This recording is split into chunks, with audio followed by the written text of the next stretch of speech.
Pangkal kerancuan sejarah Indonesia. Mari kita simak tentang tahun Saka, yang menjadi sumber kerancuan kapannya atau waktu tepat kejadian sejarah terjadi.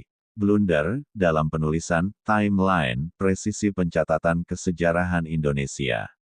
Para sejarawan kita telah masuk terperosok dalam lubang kegelapan masa lalu leluhurnya. Sejarah kita dihilangkan sejak kita sepakat menghitung awal tahun Saka di prasasti dimulai pada tahun 78 Masehi, tanpa meneliti ulang apa dasarnya dan ini sangat merugikan. Kita simak tentang asal-usulnya penanggalan Saka berdasar catatan yang beredar.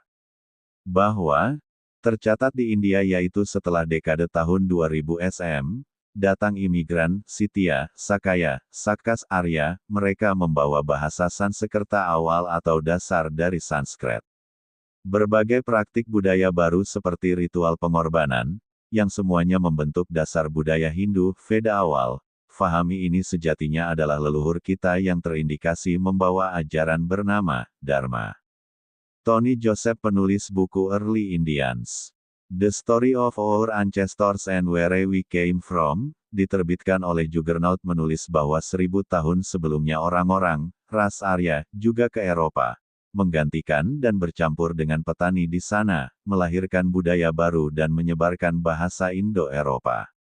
Studi genetik lain telah membuktikan bahwa ada banyak bangsa yang migrasi ke India, berasal dari Asia Tenggara diperkuat oleh banyaknya penutur bahasa Austroasia.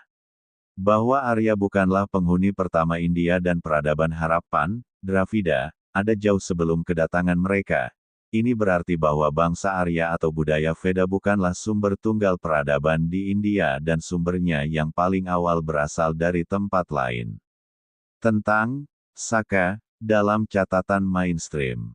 Secara umum diyakini era Saka dimulai pada 78 M. Studi kritis dan komprehensif referensi epigrafi dan sastra dari era Saka.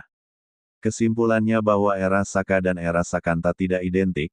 Zaman era Saka dimulai pada 583 SM sedangkan zaman era Sakanta dimulai pada 78 M. Sejarah kronologis India kuno telah diajukan sejak 661 tahun karena dua zaman yang berbeda ini secara keliru dianggap identik.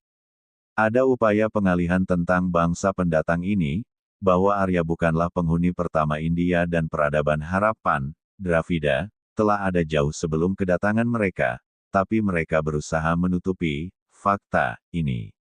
Mereka telah berkampanye untuk mengubah kurikulum sekolah dan menghapus setiap kata yang menyebutkan imigrasi Arya ke India dari buku sejarah. Tulisan di atas dikutip dari Tony Joseph penulis buku Early Indians. Menurut buku A History of India, pada 125 SM dinasti Kusana dari suku bangsa Yuezhi memegang tampuk kekuasaan di India. Mereka terketuk oleh perubahan arah perjuangan suku bangsa Saka yang tidak haus kekuasaan itu. Kekuasaan yang dipegangnya bukan dipakai untuk menghancurkan suku-suku bangsa lainnya. Namun kekuasaan itu dipergunakan untuk merangkul semua suku-suku bangsa yang ada di India dengan mengambil puncak-puncak kebudayaan tiap-tiap suku menjadi kebudayaan kerajaan negara. Pada 79 Masehi, Raja Kaniska pertama dari dinasti Kusana dan suku bangsa Yuezhi mengangkat sistem kalender Saka menjadi kalender kerajaan. Jadi tahun 79 Masehi identik dengan tahun 1 Saka, sejak saat itu, bangkitlah toleransi antar suku bangsa di India untuk bersatu padu membangun masyarakat sejahtera artinya ini konsensus bersama orang India di saat dan tempat itu. Akibat toleransi dan persatuan itu, sistem kalender Saka semakin berkembang mengikuti penyebaran agama, Hindu, versi India, dan konsensus tentang awal tahun Saka disepakati juga bersama para sejarawan saat itu. Di sini, kehilafan terjadi. Bangsa Nusantara juga mengikuti penghitungan awal Saka dimulai di tahun 78 Masehi, dan lebih parahnya juga dipakai untuk menghitung awal tahun Saka di prasasti. Pada masa terdahulu di India, pada 3000-an SM, bangsa Harappa membangun kota-kota zaman perunggu di Sungai Indus, Pakistan modern, mereka melakukan perdagangan dengan Asia Barat. Pada 2000-an SM, peradaban Harappa runtuh. tak diketahui secara pasti penyebab keruntuhan ini. Tidak lama setelah itu, bangsa India Eropa datang dari Asia Tengah ke India. Mereka disebut juga bangsa Weda atau Arya. Mereka membawa serta kuda, kereta perang, dan bahasa mereka. Ajaran yang dibawa mereka ikut bercampur dengan agama lokal untuk kemudian menghasilkan agama Hindu. Sistem kasta juga mulai muncul pada masa ini, sekitar 800-an SM. Bangsa Weda bergerak dari lembah Indus untuk menaklukkan seluruh India Utara, termasuk lembah Gangga. Pada 539 SM, Persia, di bawah Kores Agung, menyerang India Utara, Pakistan modern, dan menjadikannya bagian dari Kekaisaran Persia. Pada 323 SM Alexander Agung, ketika menaklukkan Kekaisaran Persia, juga melancarkan serangan ke India. Setelah itu muncul negara-negara kuat di India.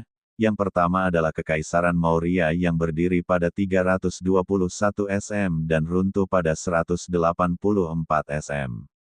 Masa ini diikuti oleh periode kerajaan-kerajaan kecil hingga pada 320 M berdirilah Kekaisaran Gupta yang berlangsung hingga 550 M.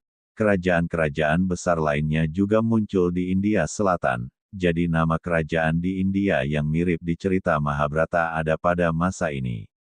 Dimulai sekitar 400-an M, gelombang serangan dari Asia Tengah dan Asia Barat mulai menyerbu India.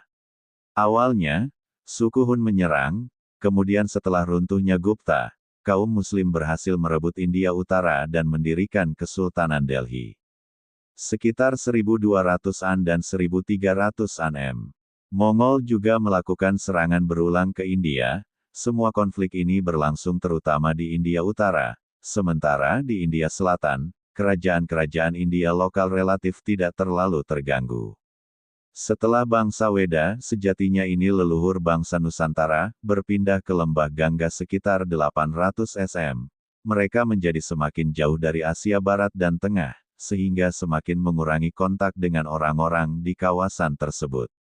Bangsa Weda juga mulai bercampur dengan orang India, sedangkan dewa-dewi India dicampurkan dengan dewa-dewi India Eropa. Penaklukan Weda di Gangga dikenang dalam Mahabharata, yang pertama kali dituturkan pada masa ini. Penaklukan India di utara pada masa Weda akhir akan tetapi, bangsa Weda tidak menguasai seluruh India.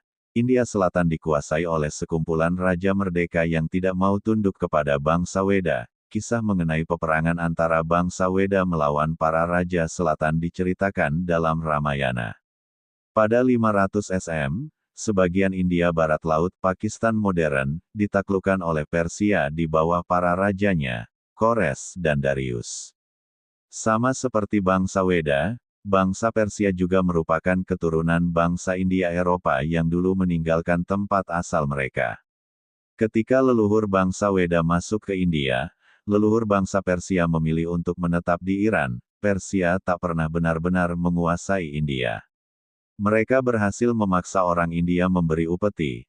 Namun orang India tidak benar-benar tunduk terhadap segala perintah Persia. Sementara itu, bangsa Weda terus menguasai India Timur Laut, ingin meniru Persia. Bangsa Weda berupaya membuat sebuah kekaisaran yang besar. Disebutkan dalam Mahabharata bahwa ini adalah masa ketika ikan besar memangsa ikan kecil. Pada 300-1500 SM ajaran Brahmana, Dharmik, mulai diulisnya, Veda, di India yang dibawa bangsa Weda kaum, Arya Cakya Saka, dan di kemudian hari sekitar 500 SM, muncul penafsiran terhadap kitab suci, Veda, yang melahirkan, Aranyaka dan Upanishad. Vedic, dipelajari dan ditafsirkan dengan bebas. Kebebasan ini menyebabkan timbulnya beberapa ajaran dan aliran yang berbeda-beda. Pada tahun 563–483 SM, lahir Siddhartha Gautama tokoh Buddhism. Pada tahun 549–477 SM, lahir Mahavira tokoh Jainism. Pada abad 9 M, era Inggris di India lahir ajaran formil yang tidak dari keduanya dan tidak Islam kemudian kata, Hindu, ditambah akhiran isme berbasis Vedic, Hindu, plus, isme, tahun 1830. Siddhartha Gautama, yang kemudian lebih dikenal sebagai Buddha, hidup dan menyebarkan agama Buddha.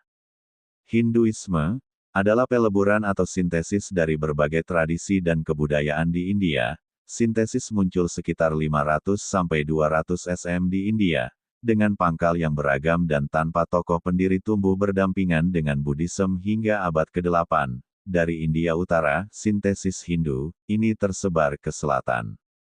Akhir abad ke-18, Hindu menjadi istilah padanan bagi orang India yang bukan Muslim, bukan Sikh, bukan Jaina, bukan Kristen, bukan Buddha, mencakup berbagai penganut dan pelaksana kepercayaan tradisional yang berbeda-beda. Artinya, istilah Hindu itu sebagai antonim terhadap keyakinan lain, kemudian kata Hindu dengan tambahan akhiran isme ditambahkan sekitar tahun 1830-an untuk merujuk pada kebudayaan dan agama. Istilah tersebut diterima oleh orang India sendiri dalam hal membangun jati diri bangsa untuk menentang kolonialisme. Hindu, sebagai tempat berhimpunnya aneka tradisi yang koheren dan independen, didukung oleh sanskritisasi, abad ke-19 di bawah dominansi kolonialisme Barat serta Indologi. Mulai saat ini istilah Hinduisme dipakai secara luas. Pangkal dari Hinduisme adalah Brahmanisme, ajaran Weda kuno atau berbasis Vedic, yang dibawa kaum Saka Cakya Caka Aryan leluhur bangsa Nusantara. Artinya pemahaman ini dibawa oleh pendatang, bangsa asli India bernama Dravida. Asal-usul agama di India dimulai masuknya bangsa Arya Cakya Saka yang membawa perubahan yang sangat besar dalam tata kehidupan masyarakat India sejak 3102 SM sampai 1300 SM, yang kemudian menulis Veda di sana. Di bawah ini adalah putra Nusantara Indonesia terdahulu, tercatat setelah Veda dituliskan. Dharmadasa 700 sampai 620 SM. Dharmapala 670 sampai 580 SM. Sanjaya Belataputa 6 SM. Sariputra 568 sampai 484 SM. Sefarnatvipa Dharmakirti 610 SM 520 SM, ada dua nama pada masa berbeda sekitar 1013 M. Kumarila Batai 618 sampai 540 SM. Adi Sankara 569 sampai 537 SM. Krijanayasa, Dapuntahiam 671 sampai 702 M. Ershi Markandeya, abad ke-9 M. Fahami sekali lagi mereka di atas bukan Hindu atau Buddha, tapi yang diajarkan mendasari lahirnya Hindu Buddha Jaina di India, setelah Veda dituliskan dan tokoh sebelum Veda dituliskan tidak tercatat. Bahwa Arya bukanlah penghuni pertama India dan peradaban Harappa, Dravida, ada jauh sebelum kedatangan mereka. Ini berarti bahwa bangsa Arya atau budaya Veda bukanlah sumber tunggal awal peradaban di India, bahwa sumbernya berasal dari tempat lain. Perubahan tersebut terjadi karena bangsa Arya melakukan integrasi kebudayaan dengan bangsa asli India, Dravida, dan selanjutnya integrasi ini melahirkan tiga agama India. Bangsa Arya setelahnya mulai menulis kitab-kitab suci Weda. Kitab suci ini dituliskan dalam 4 bagian seperti Rigveda, Samaweda, Yajurveda, dan Atharva Weda.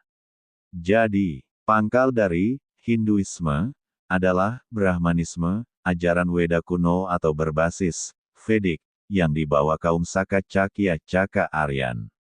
Literasi teks kata Cakya, ajaran asli Nusantara, Dharma. Ajaran leluhur kita adalah Dharma, Dhamma, Dhammo terekam pada literasi kata Kusala Dharma Bayajana di figura dasar relief Borobudur. Benar Hindu-Buddha berasal dari India dan tidak benar situs-situs juga ajarannya di Nusantara Indonesia berdasar Hindu-Buddha dari India. Caka adalah kaum leluhur Nusantara, tertulis pada relief dasar Fuana Cakapala Borobudur dengan teks literasi kata Mahecakya, bangsa Cakya, Sakaya, Sitya, Saka, Aryan yang agung. Kaum Caka, atau bangsa Weda adalah leluhur bangsa Nusantara sudah ada lebih dahulu jauh dari 78 M dari saat menaklukkan Raja Salivahana India, angka tahun 78M ini yang disalah tafsirkan untuk menghitung awal tahun Saka di prasasti. Hingga hilang sejarah kita sebelum tahun itu, ini pangkal kerancuan sejarah Nusantara.